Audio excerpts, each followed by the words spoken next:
s અને t પછી 3 છે અને s ના છેદમાં 3 વત્તા t ના છેદમાં 2 બરાબર 6 છે. શું કરવાનું દેખાશે? પહેલા જે આપેલું છે તે લખી દે s ઓછા t બરાબર 3 અને આ જે આપેલું છે એ પણ લખી દે s ના છેદમાં 3 વત્તા t ના છેદમાં 2 બરાબર 6. પહેલા લસા લઈ લે, અહીંયા 3 2 6 આ લસા લઈ લેવાનું. આ s ને કેટલા આપવાના? 2 એટલે 2s.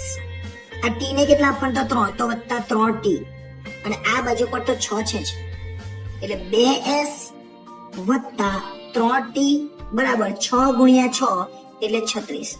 એટલે સમીકરણ 1 હતું જેને આ સમીકરણ બીજું બની ગયું.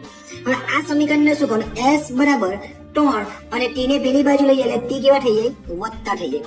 આ વત્તા છે અને આ t છે. આ બીજું લાંબુ લખીએ એટલે t ખબર પડે. એટલે આ એક સમીકરણ છે એને s ની કિંમત આમાં મૂકી દેવાની.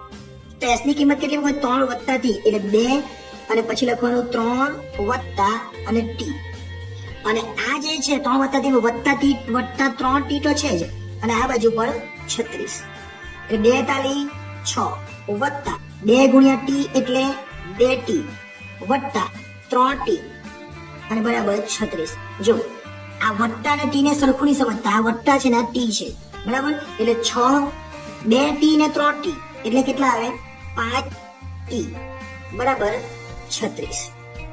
એટલે 5t બરાબર 36. આ 6 ને પેલી બાજુ લઈ એટલે માઇનસ થઈ જાય એટલે 5t બરાબર કેટલા આવે? 5t બરાબર 30 આવે. ઓકે, એટલે t બરાબર 30 ભાગ્યા 5 એટલે t નો જવાબ આવે કેટલો? 6. હવે t નો જવાબ 6 આવે એટલે આમાં મૂકી દેવાનું. એટલે s બરાબર 3 વત્તા t છે તો 3 વત્તા t નો જવાબ કેટલો? 6. એનો મતલબ કે s બરાબર 9 જવાબ આવી ગયો. એટલે આ દાખલો પણ એકદમ સરળ રીતે થઈ જાય. તમારે બીજી રીતે દાખલો આપણે શીખેલા છે એ રીતના બીજી રીતે કરવો હોય તો પણ થાય, પણ આ રીત એકદમ સરળ છે. તમારે ખાલી આ રીત જોઈને પછી દાખલો કરી દેવાનો. એટલે